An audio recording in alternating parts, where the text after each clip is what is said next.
থেকে টাকা পয়সা যেটা নিয়েছি তার চেয়ে কিছু ক্ষতিপূরণ দিয়ে আমি বেঁচে যেতে চাই। আমি একটা সুস্থভাবে বেঁচে থাকতে চাই। সমঝোতা চাচ্ছি যদি ভাই আইনি পদক্ষেপ নামন তো আমার অর্থনৈতিক অবস্থা নাই। তার সাথে বসছেন কোনোভাবে? ভাই তার সাথে আমি বহুবার চেষ্টা করছি, উনি বসার নাই।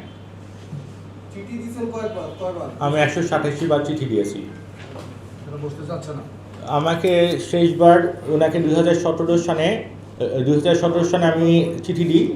চিঠি অনুযায়ী উনি আমাকে বলেন যে ঠিক আছে তোমাদেরকে বাড়ি ভাড়াটা না দিই, যা হয়েছে তা হয়েছে, তোমাদেরকে 50 টাকা দিব, তোমার বোন বিদেশ থেকে নিয়ে আসো। আমার বোনকে বিদেশ থেকে নিয়ে আসার পরে উনি আমার নামে প্রথম মামলা দায়ের করেন, কাজী রফিকুল ইসলাম, যে আমার দলিল আপনার কাছে, আপনার বাড়ির নিচের টাকা, আমার বাসের নিচের টাকা আপনি দখলে আছেন, আমার বাসের সামনে সাইনবোর্ড টাঙানো, আপনার সাথে আমি DW agreement power of attorney করা হয়েছে, রেজিস্টার করা। এই অবস্থায় কি অন্য কোনো ডেভেলপার কোম্পানি আমার সাথে কি চুক্তি করবে? তো উনি আমার নামে কেস করে দিল, আমি অন্য লোকের সাথে চুক্তি করেছি, ওনাদেরকে আমি ভয়ভীতি দেখাচ্ছি, এই নামে পিআইবিকে দিল। তো ওরা তদন্ত করে ওরা বললো যে করলেও করতে পারি, নাও করতে পারি। তো কোর্ট ওটা নিয়ে আমার নামে সমন জারি করলো, আমি জামিন নিলাম।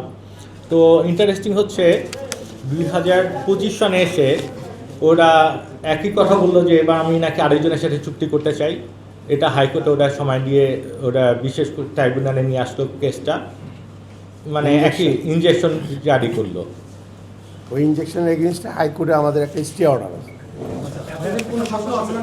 এই কথা আমি বলি যে সেপ্টেম্বরে 15ই সেপ্টেম্বরে আমি চিঠি দিই যে ওরা কোর্টে একটা রায় দেয় যে ওরা তদন্ত, মানে ওরা নাকি প্ল্যান পাস করছে, আমার জন্য কাজ করতে পারছে না।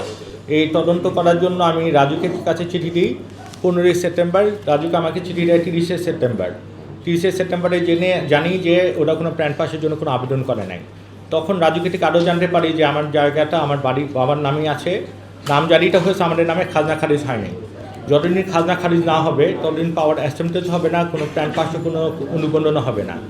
তখন আমি বুঝলাম যে এরা সময় ক্ষেপণ করে আমার বাড়িটা খেয়ে ফেলবে। সুদে আসলে অলরেডি 97 কোটি, এখন হয়তো বা 110 কোটি হতে পারে, 100 কোটি টাকা হতে পারে, ওদের হিসাবের সাথে আমার মিলে না।